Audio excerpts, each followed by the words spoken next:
Welcome to the Sixth Wheels Consulting Podcast, dialoguing disability and discussing difference, inclusion, and all abilities in today's world. Now here are your hosts, Matthew Shapiro and Bob Nolley. Ladies and gentlemen, welcome. It's Dr. Bob Nolley here, and I'm pleased, so pleased, to welcome you to the Six Wheels Disability Podcast, and even more pleased to introduce you to our host, Matthew Shapiro. Matthew, how are you? I'm great, Bob. How are you? I'm so excited that we're finally doing this. And, this is something you and I have been talking about pretty much for about a year now. And to finally be to where we're doing some production stuff, I'm really excited about. So I'm well, as they say, it takes a village, and it did take us a while to get started here. But here we are on a day in the RVA, which is unusually warm. I think spring has finally kicked winter to the curb, and spring, of course, is that literal start of something new. So it's a good day for us to start. Yeah, this is definitely a great spring for us, and I'm hoping that this podcast will become a stalwart for a lot of people to want to listen to, and I can't wait to get started. This is very exciting. Yes, it is. Well, let's get started.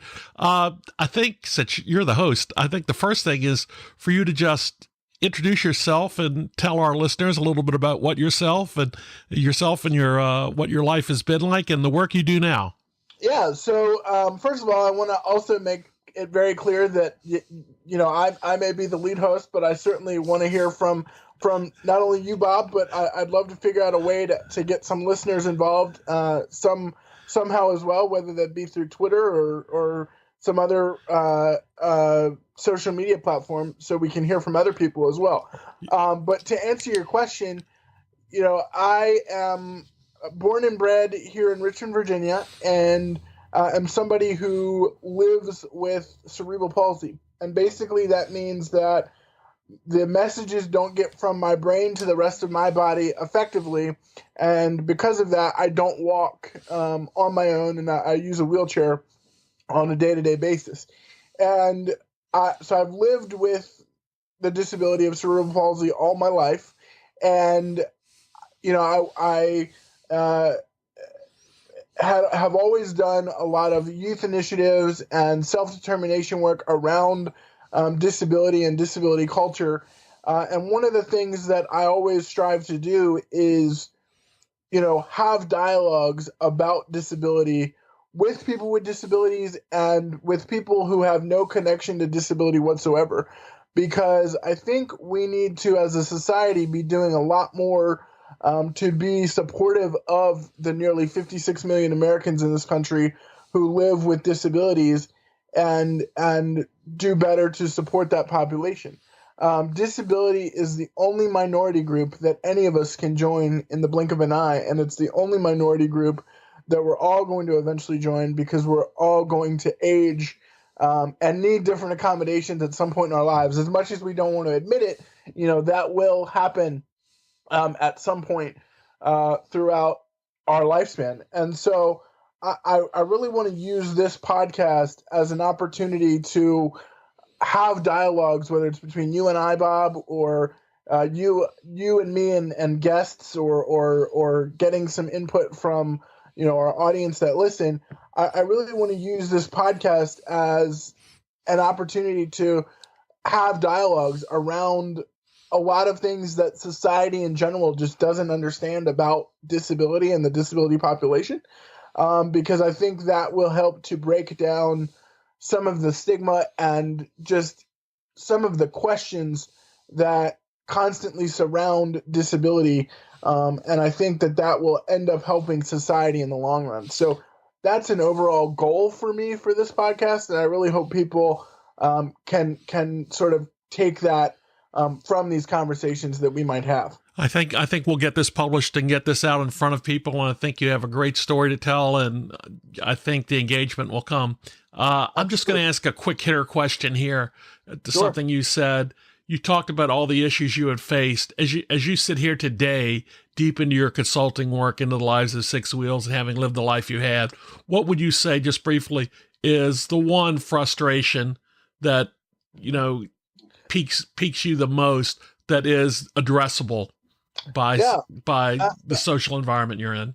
Yeah, I think so. It's broken down into multiple layers, but I think it's the stigma that still surrounds disability in general. Society has this perception that people with disabilities are unsuccessful and can't really be adequate members and supportive members of our communities and work in our communities and live in our communities and have families in our communities.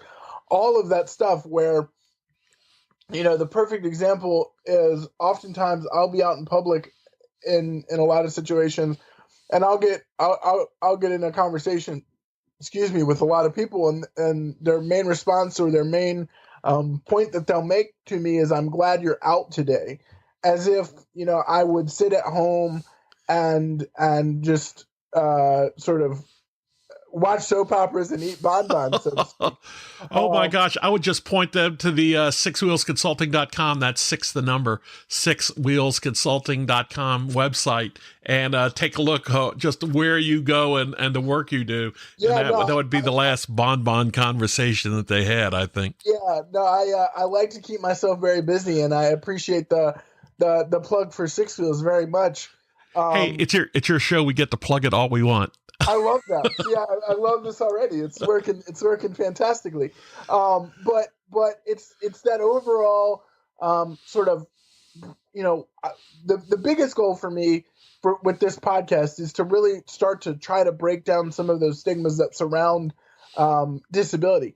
And I think the way that we are going to try and do that is, we're gonna come on here maybe once a month, maybe a couple of times a month. I don't know. We haven't figured the schedule out yet, you and I, but we're going to come on here periodically, and each episode is going to be about 45 minutes to an hour, and we're going to address a certain topic as it relates to disability each episode. So, each episode will have its own theme. So it could be disability in travel, or disability in relationships, or disability in entrepreneurship, or disability and stigma. They're each episode will try to address a topic as it affects the disability population. And again, my hope is to get people thinking and get people a part of the conversation, to where we can really start to have honest conversations about some of the things that people just don't understand. I think in order for us to, as a society, in order to have difficult conversations, whether it's about disability and not understanding it, or politics or religion, we have to be able and willing to have these difficult conversations. And I want to use this podcast as an outlet and a safe zone to have these difficult conversations. I think that's going to be so important. I tell you, something you said a little bit earlier about the whole concept of inclusion. I mean, my work that I do outside of the disability field in leadership development training, and plugging things, I, of course, come from the Labrador Leadership Podcast, where we talk about workplace issues. So that plugs in now. But one topic that I talk to folks in that field a lot about is the topic of inclusion, for the sake of, success in their lives and their businesses and other areas as well. But when you talk about that word inclusion within the context of disabilities, it becomes much more significant and should turn on a light for everybody, because it is very easy. I like to say it's very easy for us to put up walls, with even walls that are not meant to be mean, but the walls that are there just embedded in that statement, "Glad to see you're out." That wall there, it's much harder to tear them down. And I like to think that's what the goal is of the work that you are doing, and that, I'll be a part of with you here as well. Sure, absolutely. And I'm thrilled to have you as part of the work. But I think you're exactly right. Those sort of mindsets and stigmas are what put up those walls. And it's not a matter of, it's a matter of people just don't know what they don't know, kind of thing. And that's really what I'm hoping to help educate, I think the disability community understands it, but my goal is to educate everyone else that's not connected to disability whatsoever, so that they know that they can hire people with disabilities, because they're going to be some of your hardest working employees, or that, people with disabilities want to be part of our communities and want to be have families and have significant relationships, whether they're romantic or friendships or just acquaintanceships. And so I really think, that is a large goal for me with this project, is to really have those conversations again. I know I keep going back to that, but I think those conversations are so important. Yeah, you're absolutely right. I'll tell the folks now how we first ran into each other. I had been going to a networking group here in Richmond called 1 Million Cups. And you guys, if you have a 1 Million Cups chapter in your town, and you don't have to be in a big city, gosh knows Richmond is not a top 10 city. It's getting better though. It is getting better. And a lot of folks are coming in here, but look for a 1 Million Cups chapter there. And what is the name of it? It's named because the entrepreneurial world is fueled by 1 million cups of coffee. And that's how many we drink there every morning. But they have weekly meetings, and entrepreneurs come in and talk about their business. It is not a pitch session. Sure. They don't come in and say, I would love your business. They come in and say, this is where I am. This is how I got started. And people ask questions. And even more important, they offer advice. So I try to get there fairly regularly and just see what's going on around my hometown here. And one day I was fortunate enough to walk in, and Matthew was the speaker for that day. And to hear him talk about his work, about your work, and what you had done, I just went and introduced myself, and I talked about the crossover from the leadership perspective and the like. And I said, are you out on social media? I was just wanted to catch up with you. And you gave me a little bit about what you were doing, and it intimated you wanted to do more. But out of nowhere, I just said, have you ever thought about a podcast? And both of our eyes lit up at the same time. So we'd had conversations back and forth, and we have gotten over the mountains we had on our schedules in between that day and now. But here we are. Yeah, and like I said, I'm so thrilled to be doing this. It's funny because I always say that my greatest strength is my ability to talk. So I think a podcast is just a perfect outlet for me to be able to use that skill set of communicating and sharing a message to really help our listeners and the rest of either the Richmond area and beyond to just do a better job of understanding disability and disability culture. We've touched on it a little bit, and I haven't really gone too much into detail, but I figured I'd share a little bit about what I do with Six Wheels. We've referenced this business that I started, Six Wheels Consulting, a number of times, but I haven't had a chance to really talk about it. So I figured, please do that. When did you get started? Yeah, so great question. So to give you a little bit more background, I graduated from Virginia Commonwealth University in the fall of 2013, and I knew I wanted to work in the disability space. I had done a lot of youth work. I had figured that was where my passion lied, because I figured I could be a voice for the disability community and those in the disability community that don't have a voice. And so I applied for multiple jobs after I graduated in 2013. I had gone for many different interviews and was not getting to the point where I was getting legitimate job offers. And so, as most great ideas happen, one night when I was laying in bed, I had this epiphany of, let me try and take my now almost 15 or so years of experience.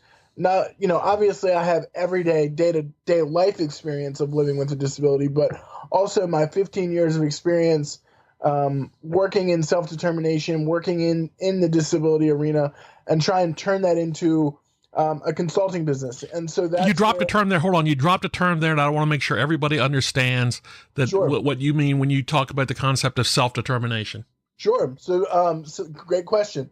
Self-determination is kind of this idea that giving particularly young people with disabilities the tools that they need to feel self-empowered, to be able to talk about what their strengths and their weaknesses are, to be able to talk about what their needs are as an individual. Because so often a person with a disability, a parent may not always be around, or as you get older, a parent may pass on, and so you're going to have the skills to be able to talk about what you need and be able to problem solve and solve problems as they pop up.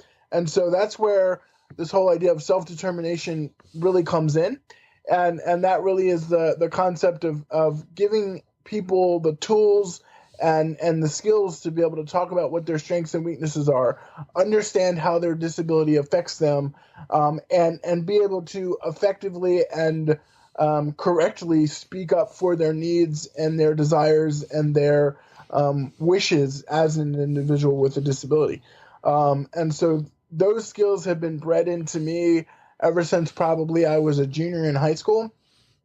And I have just grown tenfold with being able to speak up for myself and address when things are not right and be able to effectively make change. So that all leads me to say, as I was saying, I had gone through all these trainings, had gone through job interviews and different things like that, and I wasn't getting success. So I had that epiphany when I was laying in bed one night. Let me try and turn all my years of experience and in public speaking and lobbying and doing all kinds of stuff into a consulting business. And so that's where Six Wheels Consulting was born. It's funny because I often get the question, how did you come up with the name Six Wheels? And actually, I'm a person who uses a wheelchair, and there are 6 wheels on my wheelchair that I use, and I guess you can call it good branding. And every time I get a new piece of equipment, I have to make sure that I keep my 6 wheels so I can keep the branding going. But so that's where really the name came from. And basically my whole goal with Six Wheels is, through the work that we do, is to get people to think differently about disability. And I think that goes hand in hand really with this podcast, because my viewpoint is that the way we've thought about disability over the last 25, 28 years, however long the ADA has been around, and the ADA is the Americans with Disabilities Act. That is our big piece of civil rights, the big piece of civil rights legislation. Sorry for the phone, everybody. That's okay. It's a busy place. I'm recording this in my office. The ADA is the landmark piece of legislation that protects people with disabilities and gives us rights here in the United States to make sure that we can live productive lives. And so, in my opinion, while the ADA is not wrong, I think there are things that can be done to improve upon sort of the mindset of disability and help to make society more aware and inclusive to the 56 million Americans with disabilities who live in this country. That's a lot of heavy lifting there, and you have to start somewhere. Sure. But being a teacher myself, this one stuck out for me. You mentioned the time in a junior in high school when you felt that this commitment started. Was it a teacher or somebody or a friend or somebody at that time? How when you came to that fork in the road, who was it that helped you through it and ignited this spark for you? Yeah, well, no, that's a great question. And so actually it wasn't a person, it was more of a program. And this is always a funny story. My mom loves when I tell this story, but in my junior year of high school, my mom applied me for a program called the Virginia Youth Leadership Forum. And it's a program that's put on by the Virginia Board for People with Disabilities. And every year they bring youth sophomores, juniors, and seniors in high school together to start to teach them about self-determination skills, teach them about disability history, teach them about interviewing techniques and what to do when you're on a job interview, different career readiness things. And that for me, up to that point in my life, I knew I had a disability, but I hadn't really self-actualized. I hadn't really self-actualized, or I thought I was already pretty self-determined, and boy, was I way, way wrong in that assessment of myself. But I was able to go there, and quite frankly, at first I didn't want to go. And my mom always tells the story of when she dropped me off. The first year I went in 2007 was at Christopher Newport University. And when she dropped me off, apparently, I don't remember this, but apparently I didn't say goodbye to her because I was so mad about missing a week in my summer. Okay. Again, don't recall that, but she vividly remembers that. That's a mother's prerogative. Absolutely. That's right.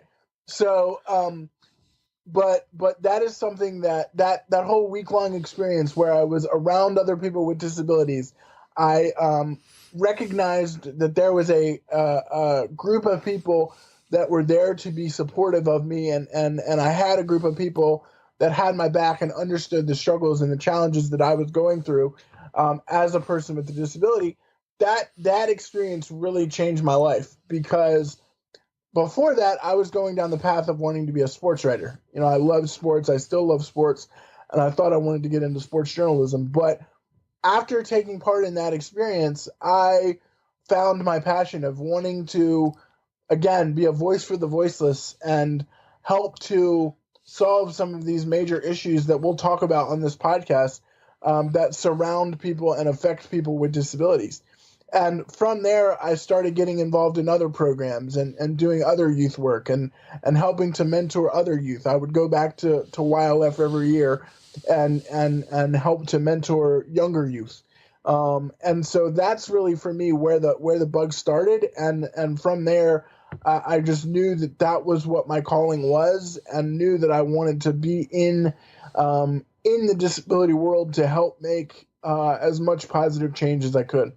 Wow. You mentioned the whole sports writing thing. I think a lot of guys go through that portal as well, because, Sure. I was the assistant editor of the sports page at my high school newspaper, where Sure. I was in high school with your mom, actually. Yes. Full disclosure.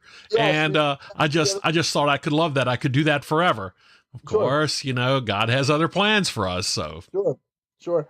And ironically enough, I was on my school newspaper staff for 4 years. I was a staff writer my freshman year. I was the sports editor my sophomore year, and then my junior and senior years, I was the editor in chief. So I know all about journalism in high school. And, wow, and do high schools still have newspapers anymore? I hope so. I think we're losing great beacons of great information with all of the technological age that we're going through. I think some newspapers are still around, and I think it's a skill that most students should still learn. And I also found it very ironic. You brought it up a second ago, but when we met at the 1 Million Cups, we learned that you and my mother went to high school together at Douglas Freeman, which I just thought was that's right. World. It's a small town. I keep saying that every time I go. Be careful how you behave, because it's a small town. That's right. Hey, when people come to visit your website, which of course is the numeral 6wheelsconsulting.com, and go in there, it's a really handsome site. Of course, I'm sure it would be, but you have this section on services. So all of these folks that might be thinking erroneously that you are sitting there doing a great job at doing it so within the comfort of sitting at an accessible desk in your home there, Sure. with a nice computer rig set up and everything you need to get this work done. Sure. You folks need to go to the services page there and just take a look at the work that Matthew has done. So kind of give us, if you can, just a little outline sketch of all of the type of things you might do, because just last week when we were trying to get together and perhaps do some recording, then you said, "Oh, sorry, I'm getting on a train to go to DC to give a talk." I'm like, wow. Yeah. Wow. Yeah. I never sit still. I will tell you that much. But no, we I and we with Six Wheels offer three main services really.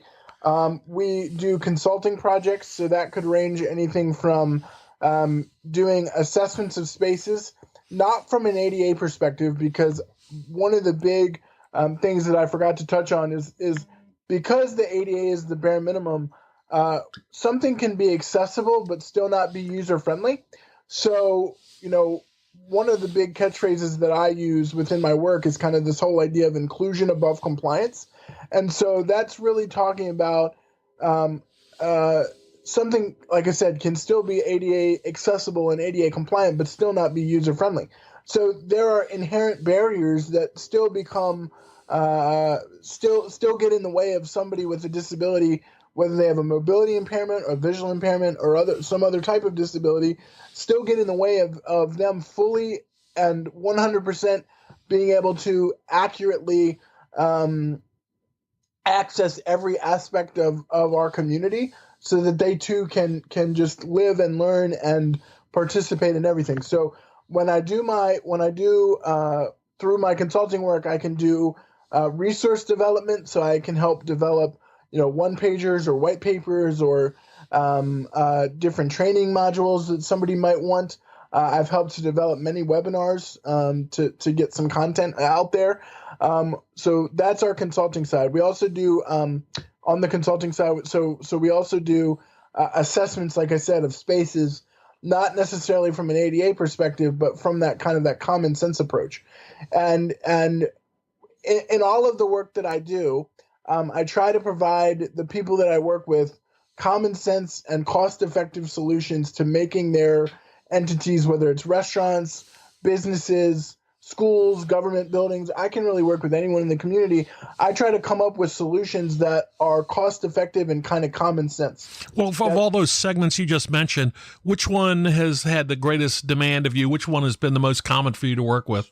So far, I would say that and I didn't really touch on this either, but from a consulting standpoint, I've done probably 2 or 3 assessments. Like a couple of years ago, I did an assessment with Henrico County to look at 4 of their public library facilities. Yeah, that's a county around here in Richmond, yeah.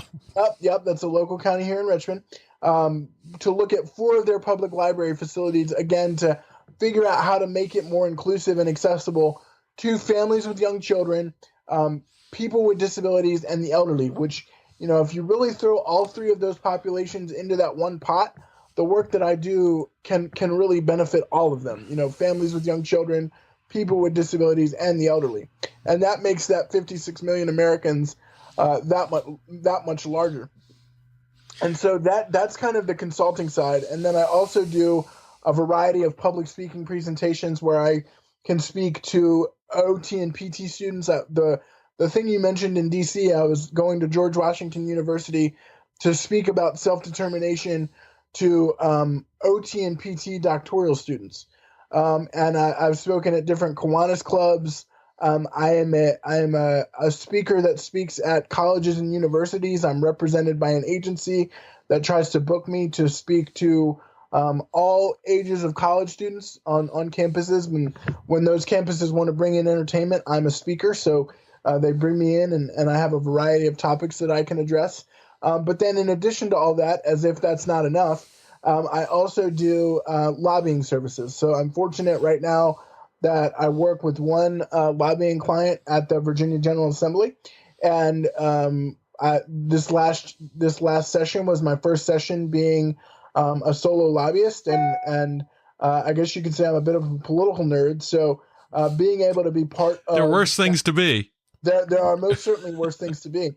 And so in order to be kind of ingrained in that process, I got into the lobbying work. And so those are the 3 big kind of umbrellas of work that we do: the consulting work, the public speaking, and the lobbying work. And I'm always looking for people who want to figure out ways to better include people with disabilities, and be able to bring that market into your business or your school or your community event. Because one of the other things I forgot to mention too, always from businesses and everyone in the community is always thinking about everything from a money perspective, and people with disabilities and their families and their support people and their friends make up $220 billion in discretionary income, or they have $220 billion with a B in discretionary income. And so one of my other big selling points is we have not done a great job of being able to fully tap into that market as potential employees, as potential people to spend money in your stores. And a lot of those reasons that doesn't happen, again, is because things aren't inclusive or accessible beyond ADA compliance, and the society and community just doesn't know how to best and effectively work with and support that population. So that really is a huge driving force as to why I'm trying to change people's mindsets about disability and see the value that population can bring to our society.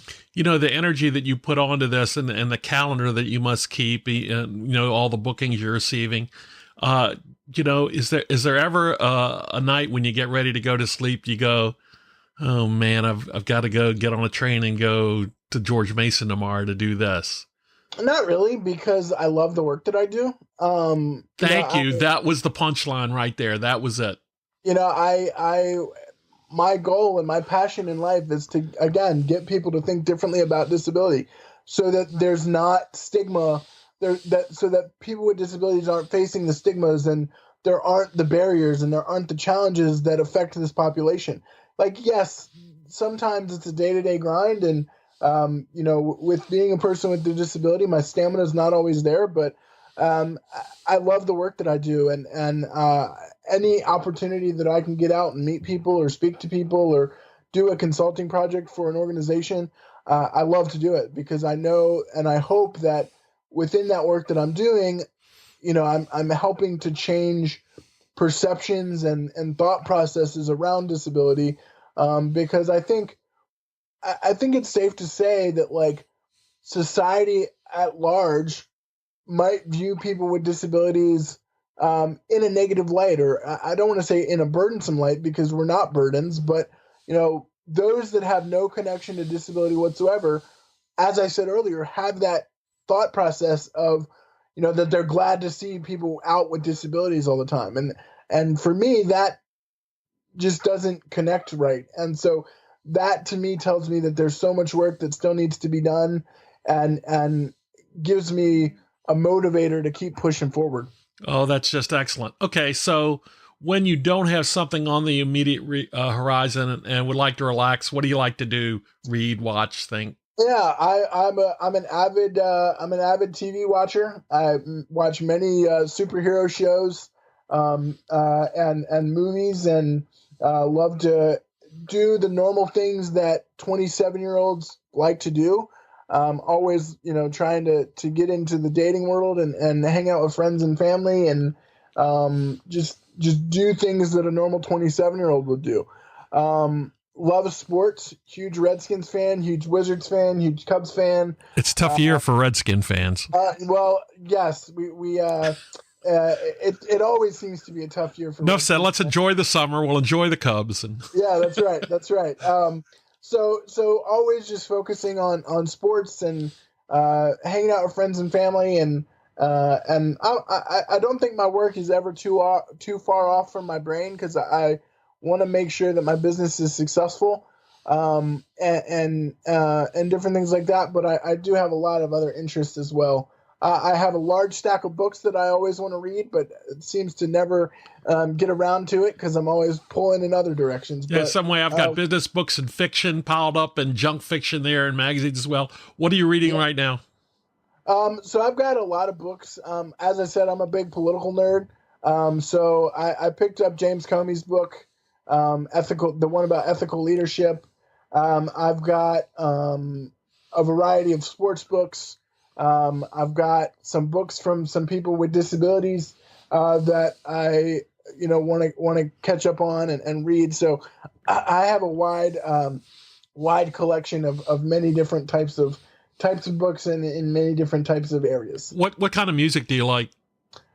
Oh, that's a great question. I can listen to anything from certain country to rap and hip hop to R&B to alternative to really anything. If it's got a good beat and it gets me fired up. It usually gets me going. So again, I have a very eclectic music palette too, I would say. Yeah, we may have been cut from the same mold of cloth there. Sure. This has been great, Matthew. Do you have a final thought for everybody for today? Just first of all, I want to thank everybody for listening. We will be putting out more episodes periodically. Go ahead and tweet at us. I'm all over social media.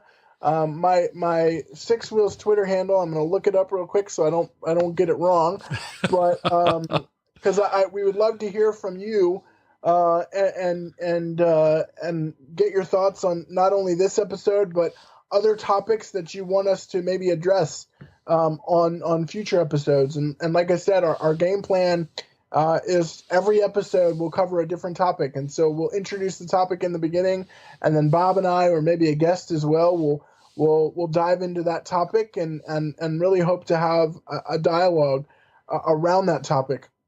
And so please tweet at me. My Twitter is hold on, let me find it. It is at, and then the number 6, and then W Consulting. So at 6W Consulting is how you can get me on Twitter.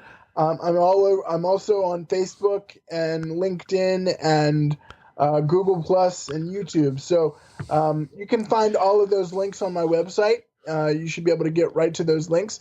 So if you want to reach out to us and let us know how we're doing with the podcast and what topics you want us to talk about, or if you have questions or want to be part of the conversation, please tweet at us or please reach out to us on social media so that we can really have a great in-depth and robust conversation and really get to talking about some of these really important issues, because we really want to hear from you as well.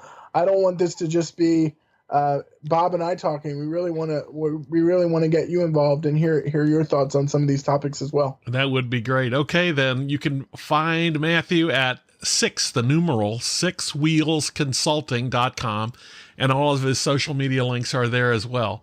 Ladies and gentlemen, you have been listening to episode 1 of the Six Wheels Disability Podcast, hosted by Matthew Shapiro. Please join us next time. Until then, thank you, everybody. Inclusion. Yeah, we look forward to talking to you again soon. Thank you very much, everybody.